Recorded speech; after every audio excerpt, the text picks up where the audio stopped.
welcome to The Social Angle, a podcast that helps promo pros gain an edge in the social media realm. I'm digital content director Vinnie Driscoll, and on this episode, I'm joined by Stacie Harshbarger Gass, marketing and operations manager at Printable, to discuss how an idea to use ChatGPT to create a rap song about promo led to a viral video with puppets. Yes, puppets. Stacie, welcome. Hello. So how are things out in Chicago today? They are wonderful. I've not been outside yet, but I stay inside as much as possible. I'm in the office today, but it's been beautiful weather. We did have that smoke from the Canadian fires. Oh, yeah. Did you guys get that in Chicago? I've been coughing a lot over the past couple of weeks, so the air looks fine, but it's not feeling so great. Yeah, a couple of days ago, we had what looked like I thought we were on Mars for a while. It was, I saw the pictures. Orange, and I was like, we're not going outside. We stayed in. My kids, like all my kids, my soccer, baseball, everything was canceled. And I was like, what is going on here? This is insane. Yeah, it was a little scary. Yeah, and it's supposed to continue. It's going to linger. The air is beautiful today. I'll take it. But you know what? Who knows what's coming down the line. But anyway, before we get into this really interesting topic, can you tell us a little bit about yourself, a brief intro, who you are, what you do, and how you found yourself in this industry? Well, here at Printables, I'm sort of the resident creative weirdo and chaos wrangler. We're a small company, so my overall job is to just kind of keep everything running so that everyone else can focus on making sweet, sweet merch with our clients. So I've known the owners since probably 93, 94, when I was working as one of their suppliers at a screen printing company downstate in Champaign, Illinois. I was the graphic designer, and I was also sort of the reliable one. So even though I was not in customer service or sales, they would call me to find out what was going on with their orders. And I had friends on the production floor, so I could always do favors for them and, get things rushed through. And then in around 99, they decided they wanted to bring an art department in-house. And so they offered me a job, and I, of course, said yes. Moved to Chicago, and then was like, wait, how much does this job pay? So figured that out after I moved to Chicago. But they were great guys to work for. And then as the company kind of started growing, my plans for total domination came to fruition, which was a stupid plan, because now I oversee not only graphic design, but accounting and production and marketing, and I am the IT department, which if that ever comes up as a career opportunity for you, just don't do it. Don't do it.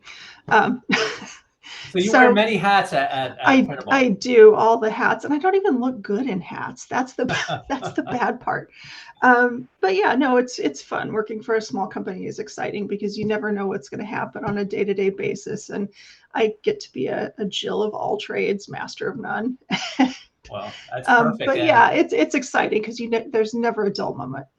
So we're going to talk about something that you did recently, which has kind of led to this podcast. So I caught wind of this on LinkedIn. Mitch Silver, who's the VP of Sales and Marketing at Printable, he posted a video on LinkedIn of two puppets rapping about the power of a screen printed T-shirt. The song was written by ChatGPT, and the video was professionally produced. And apparently, you had a big role in this. So what we're going to do now is I'm going to drop off, and I'm going to show the video. So get ready to watch the video that Stacie had created. Yo, listen up. I got a story to tell about the life of a T-shirt. From blank canvas to a work of art. I'm about to take you on a journey.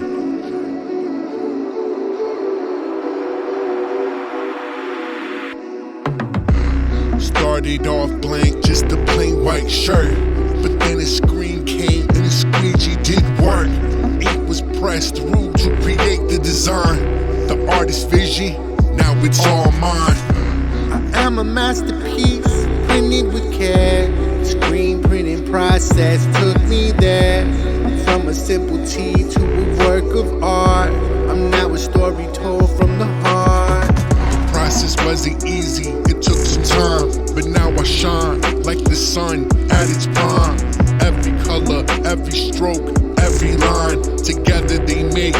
design that's divine.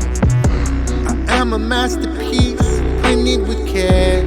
Screen printing process took me there. From a simple tee to a work of art, I'm now a story told from the heart. So next time you at me, don't forget my story of how I became a work of art in glory. I am a T, but I am more. I am a representation of what screen printing is for.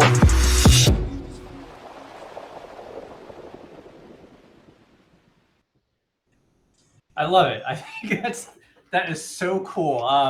So tell me a little bit about this. How you came up with this idea, and what was the end game for creating such a video? So it started back in like probably late January, early February, when everybody was first talking about ChatGPT. And Mitch and I were trying to figure out like how could we use this in our business, and we saw a lot of people doing stuff like, write a blog post for me about screen printing or custom apparel, and you just get back these like really dry blog posts or something. It was cool to see ChatGPT like write a whole blog post in like 10 seconds, like cool. But what are you going to do with that? Like it was Right. boring. I don't know. I don't want to read it. I don't think our clients want to read it either. And I kind of just said, we're going to have to do something a little bit more interesting with this than just use it to write the same blog post that we've seen a lot of times before.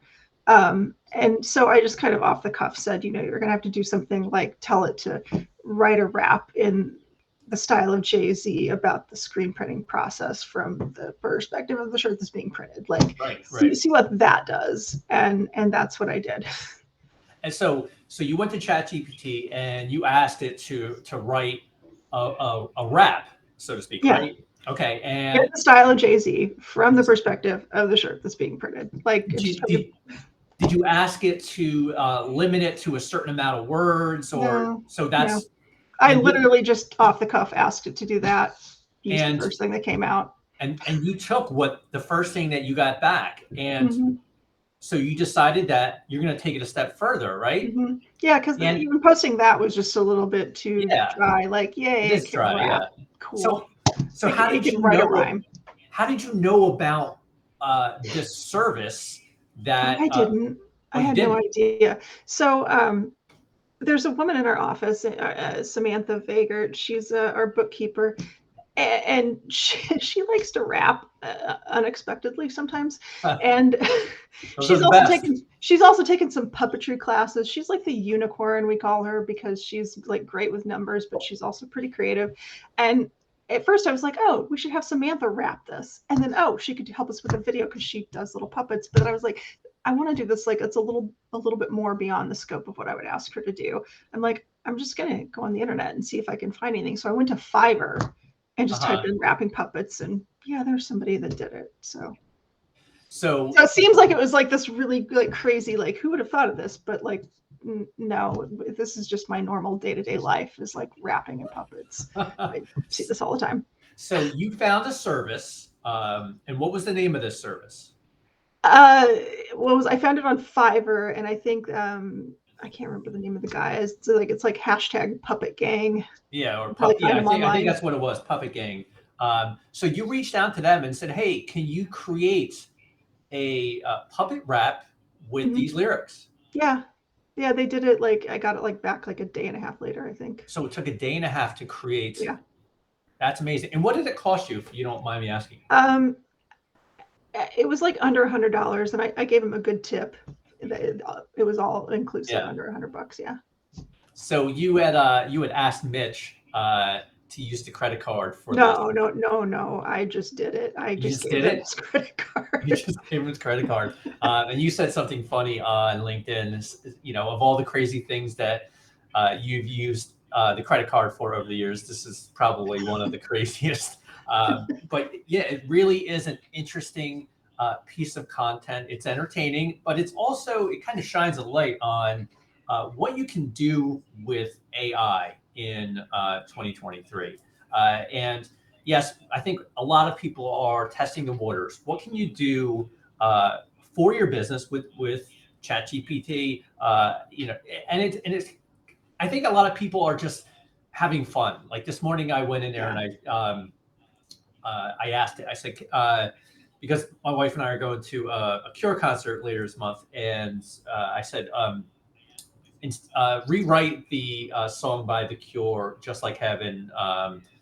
Instead with lyrics about branded merchandise, call it Just Like Promo. And because this, I was kind of preparing for today's conversation. I was like, what could we potentially get back? Now I got probably 5 or 6 verses, I got chorus, bridge, like it came up within, a minute or two, all these lyrics based on the song by The Cure.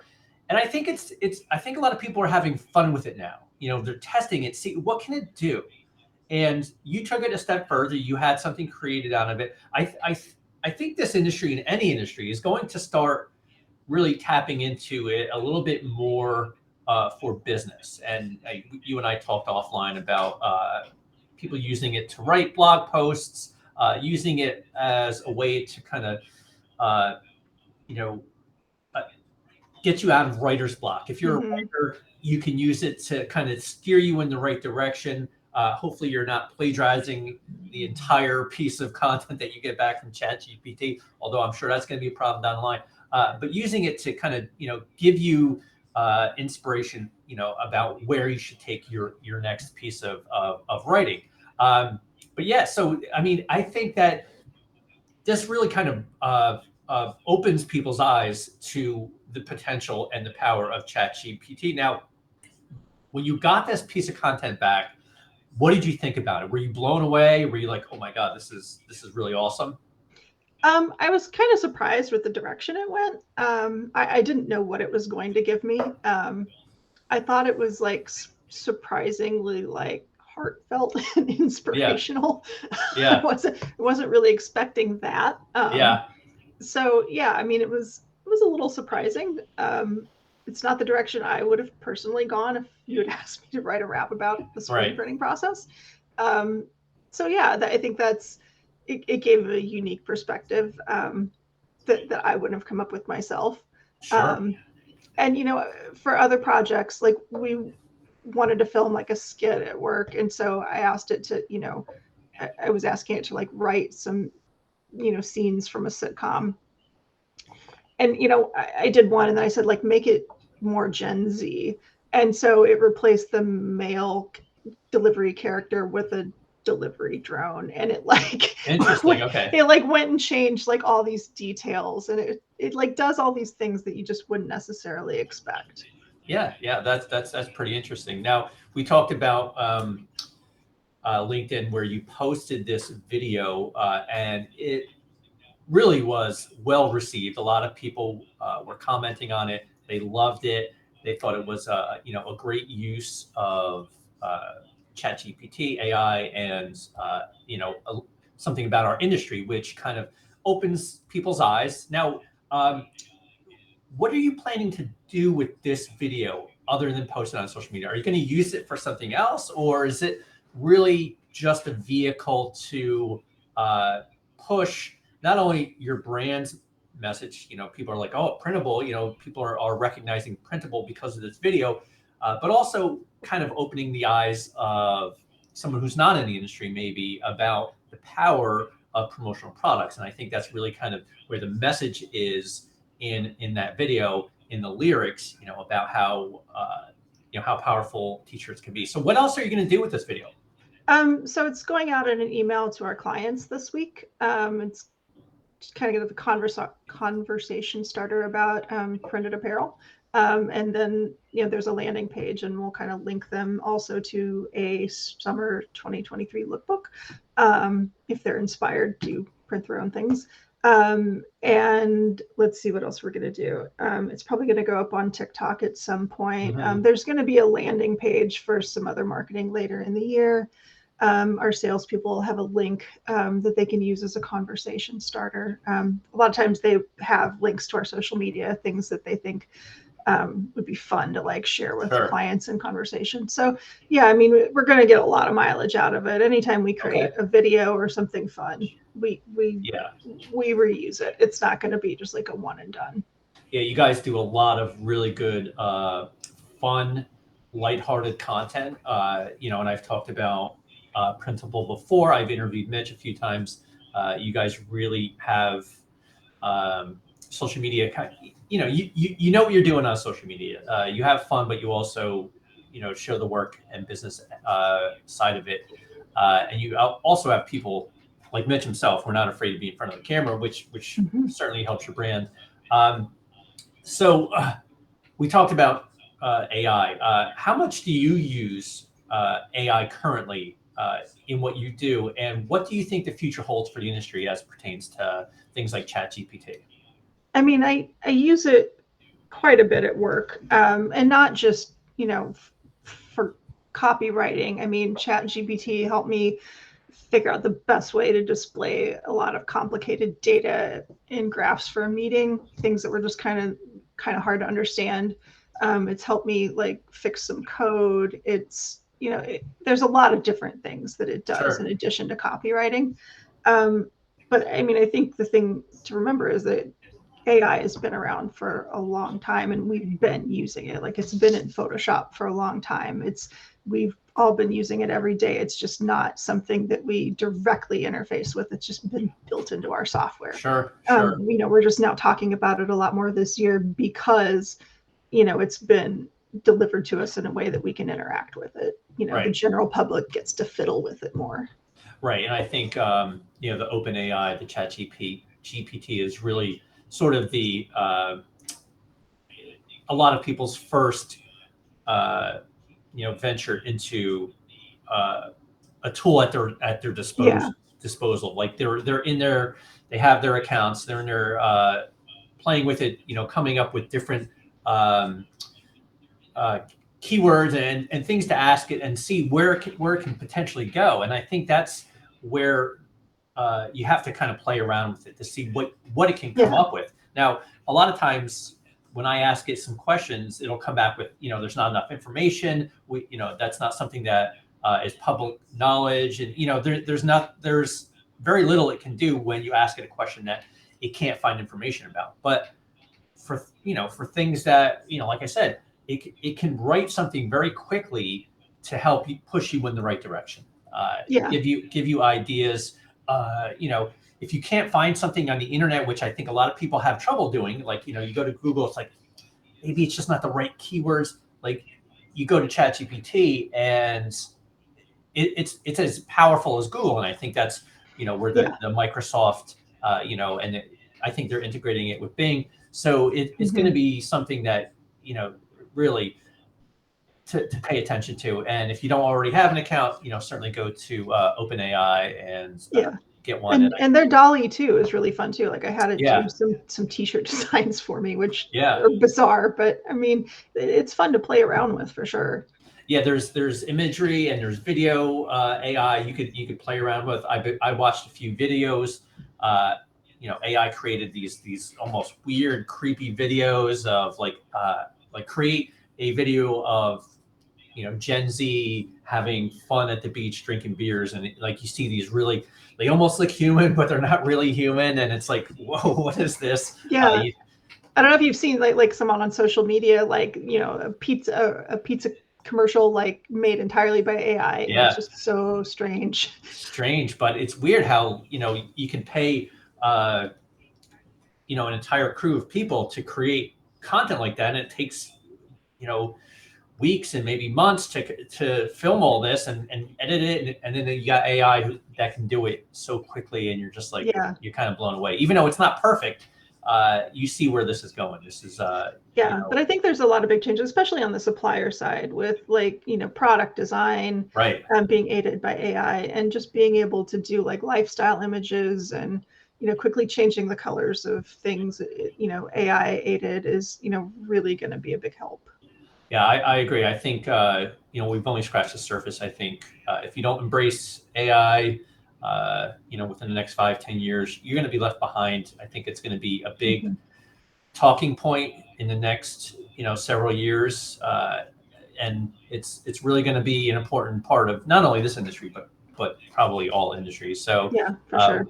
we're in the infancy here, but I do believe that this isn't going away. Just like 30 years ago, people were like, oh, the internet is not going to be around much. This will be gone. It's a fad. No, I think it's here to stay, just like social media is. So is there any chance that there's going to be an encore video in the future? There are many more AI assisted videos from us coming up. I don't know about puppets, but it's a possibility. It is a definite possibility. Awesome. If anyone knows Nick Latour, he has hinted that Lil Freeze might be coming up with a diss track. So you never know, a rap battle might be in the future. I just saw Nick Latour at Big Slick last weekend, and I met him for the first time. But he is one of those guys that I would love to see do a rap battle with puppets. Yeah, with puppets. So that would be awesome to see. But Stacie, thank you so much for your time today. I know we're all busy. This was a quick podcast turnaround. I just reached out to you on Monday, I believe it was, and we got the podcast going on Wednesday. But thank you so much for your time today. Oh, thank you for having me on. I appreciate it. Absolutely. For Stacie, I'm Vinnie. We'll see you next time on The Social Angle.